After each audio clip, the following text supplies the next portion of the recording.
Hello guys and welcome back to the channel. Today we are going to talk about all of my sensory triggers. Yes, people with FASD can have sensory processing disorder. If you want to learn more, I do have a video up on basics on FASD, and it talks all about sensory processing disorder and FASD. If you want to learn more, go check that video out. But today, I'm just going to talk about all the things that drive me nuts when it comes to sensory input.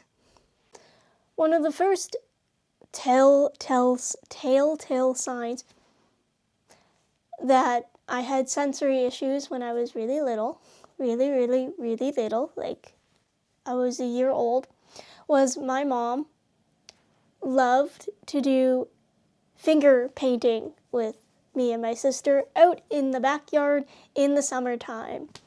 And of course, I was a 90s kid, so they filmed everything. And you can tell in the video that I was not into finger painting. Nope, not at all. The look of horror on my face when my mom would put paint on my palms of my hands. Nope. And that is still a thing today. I do not like getting my hands sticky, dirty. No, thank you. And no, this is not oh, you're just a girl who doesn't like to get dirty. No, when my hands get dirty, it puts me into fight or flight. And my brain just goes, nope, you need to go wash your hands. You need to go wash your hands right now because our nervous system can't handle that. So I'm very what is called tactile defensive.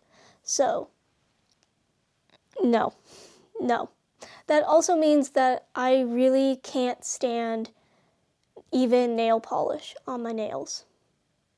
That is a no-no. I can deal with it on my toes, but for whatever reason, on my fingers, no. So you will never see my nails painted, ever, because I just can't stand even the feeling of the brush on my nail.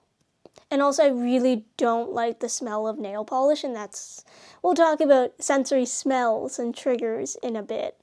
So I will never really have nail polish. You'll never see that.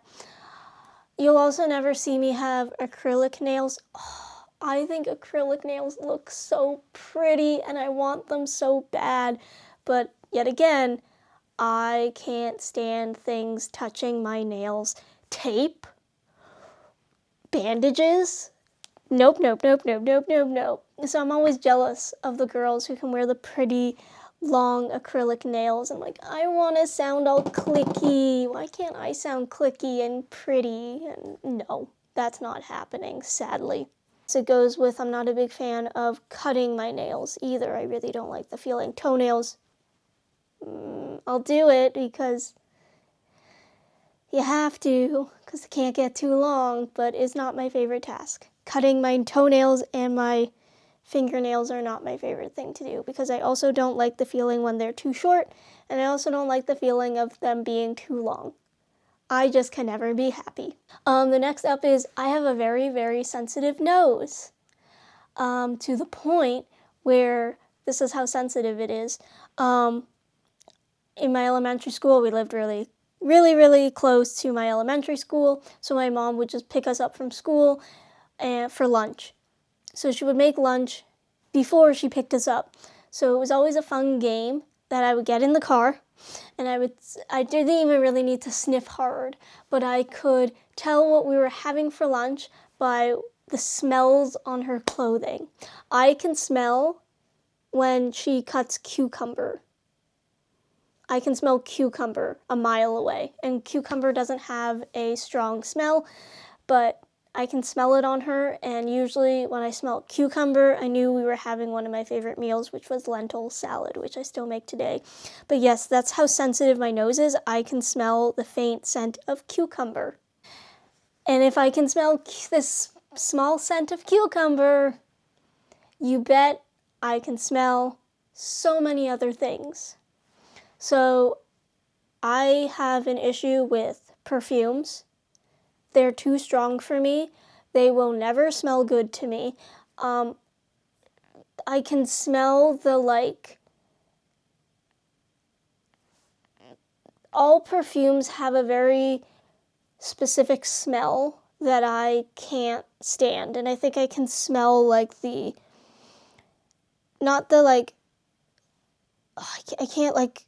can smell what perfume is made out of. Not just the pretty scent, but there's something else that I can smell, what everything is made out of. It's just, I feel like I can't breathe even around it because my brain goes, oh, we don't like that smell, and starts actually lowering how much I'm breathing. So that goes for, I can't handle scented soaps, I can't handle scented creams, I can't handle perfumes. I run away when my mom puts hairspray in her hair because they all have a distinct smell that my brain just cannot handle. I would rather smell human feces than the smell of the bathroom spray, because it all has that specific smell, that spray smell. Literally would rather smell human feces than not be able to breathe from the spray in the bathroom. Not that I'm saying human shiz is nice to smell, it's disgusting, but they do two different things for me. And the bathroom spray makes me feel like I can't breathe. Human shiz doesn't do that to me. It's still gross, and I'm not going to stand there, but it's just different. I've talked about another sensory trigger, which is the dentist. Nope. I've always had sensory issues around my teeth. Brushing my teeth was always hard to do. Flossing. I can't stand the sound of dental instruments or the sound of them scraping on my teeth. The taste of the fluoride. I've gone to the same dentist since I was 5 or 6, and so my dentist knows that if she touches the fluoride to my tongue, that will start a gag reflex for me. So we know that my tongue needs to be out of the way. It cannot touch my teeth. It cannot touch the fluoride treatment, or I will be gagging. That also goes for, I have big anxiety whenever I have to get fillings because of the drilling. I can smell my teeth burning when she's drilling. It's awful. Hypersensitive hearing. So going to amusement parks is a no. I used to wear earplugs just to go to fairs up in the country. That was always a sensory no-no. I'm very sensitive to noise. Even the sound of going to school when we had assemblies, so having 100 kids in one place was always very loud for me. And my EA, my educational assistant, multiple times throughout the assembly would have to actually take me out of the room because I would get overstimulated. Listening to a bunch of 14-year-olds play an interesting sound of instruments that is supposed to be classified as music was awful for me. And just the sound of kids loudly talking / screaming, as young kids do. They like to scream talk in an echoey gym. No. Nope. Overstimulated. No. I still get overstimulated at movie theaters if we watch a movie that hits a very loud part, like gunfire, bombs exploding, the music amplifies. I still plug my ears. even as a 30-year-old. So hypersensitive hearing is another sensory trigger. This is a good one. I've always had trouble with sunscreen. Like I talked about, creams are a no-no if it has a scent, if it's too thick, if it's too slippery. The cream needs to be non-scented and it needs to dry very quickly on my skin. Sunscreen, oh my god, has an awful smell. It smells like sunscreen. I think all sunscreens have a specific smell. And I cannot stand the sunscreen that is cream and thick, and you layer it on and it's just white, and it just automatically makes you feel sticky and heavy. And it just has this awful sunscreen smell. So, sunscreen is a problem for me, which is a problem because I don't know if you've noticed, but I'm white, very white. And so we use sunscreen so I don't get burned. But how do you protect yourself if you don't even like sunscreen? I found a sunscreen that I like. I think it's by Neutrogena. It's the spray-on, so clear spray-on sunscreen I'm okay with. I'm not thrilled about it, but I will do it over thick, creamy sunscreen. And I also like to wear swimsuit cover-ups. So like the long sleeve, some people call them rash shirts, rash guards. What are they called? Like we call them swim shirts. So I just swim with a swim shirt on, so I don't have to put as much sunscreen on, and that's how I protect myself from the sun and to help me with my sensory issues. I know that I don't have to put sunscreen all over me. I usually put it up to my elbow for my arm, so it doesn't have to go all the way up, because I usually do have a habit of pulling back my long sleeve. If I'm wearing a long sleeve swim shirt, pulling my long sleeve up a little bit, just subconsciously. So I just put sunscreen so it's protected, and I obviously put on my legs and my face and my neck. But yes, swim shirts, awesome for sensory and not putting as much sunscreen on, but you do need to put on some. If you are someone with the complexion like me, everyone should be putting on sunscreen, regardless of skin color anyway. Cancer does not discriminate. Makeup is a big one for me. You will not see me do any type of makeup tutorial on this channel because I don't wear makeup, because I don't like the feeling. I don't want to put lipstick on. I don't want to put foundation on. Yet again, it's that tactile heaviness and sometimes smell I just can't get over. Like I can feel it so hyperly. Like foundation, lipstick, eyeshadow. Like I don't want to feel like there's something caked on my face, even though I'm sure there are products that are lighter. It does not matter. My brain, the minute you put something like that on, my brain gets hyper-focused on it and will not let it go, and all I want to do is wipe it off. The only thing you will see, maybe, is some mascara every once in a while, but even then, I don't really do that because I don't really want to have to feel it on my eyelashes. Yes, even my eyelashes, I can feel it. I'm also very, very sensitive to light. I have always been sensitive to light.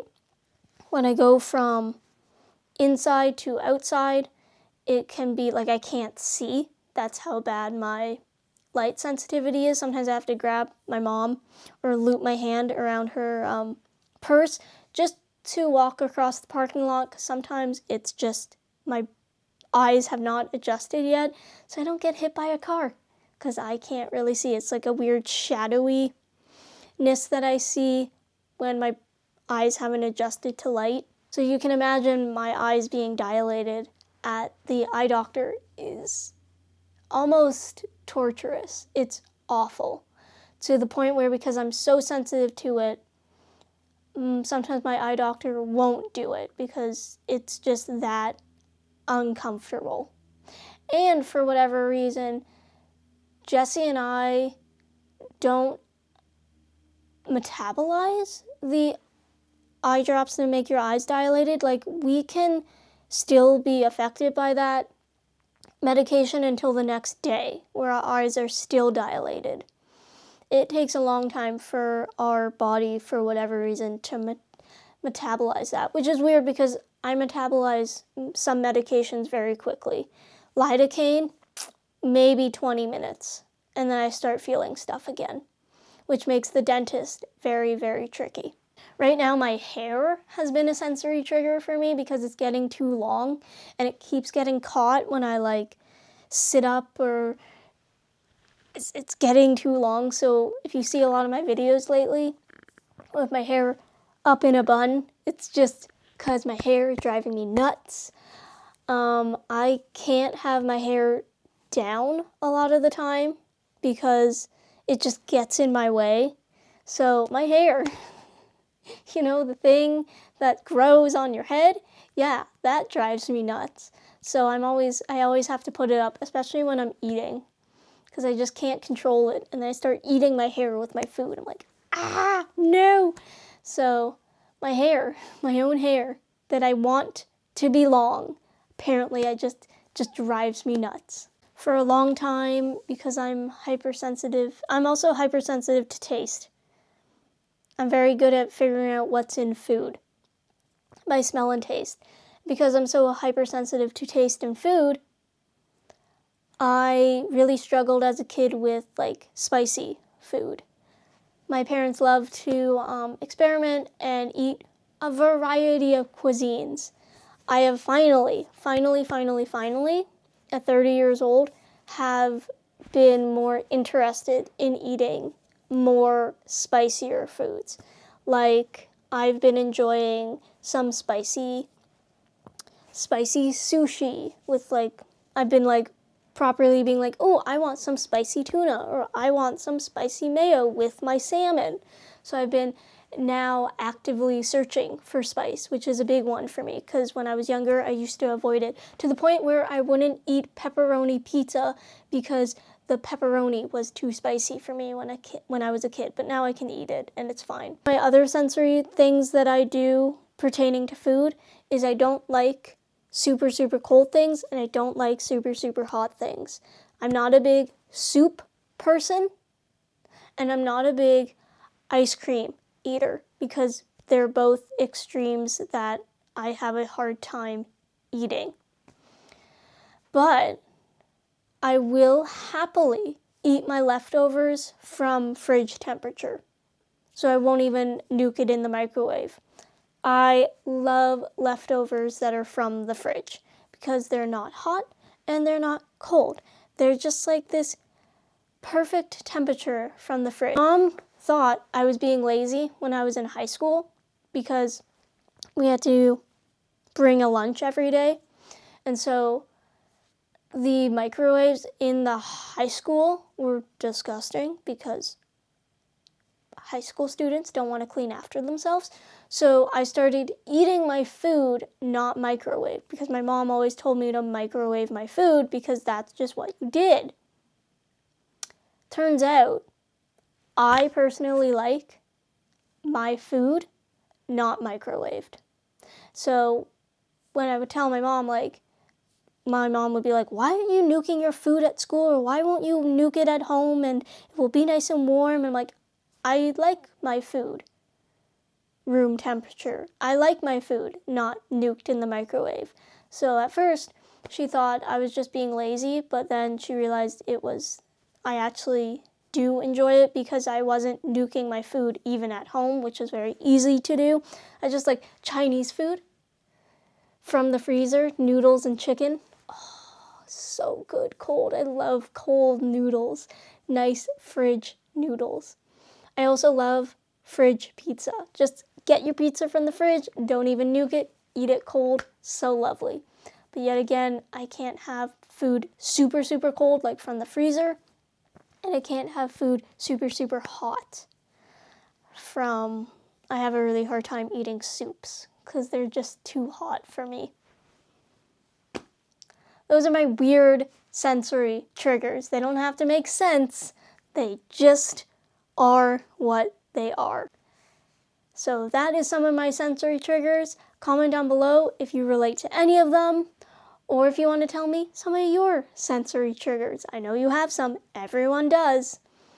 But anyway, don't forget to like, comment, and subscribe. And I'll see you guys on the next video. Bye!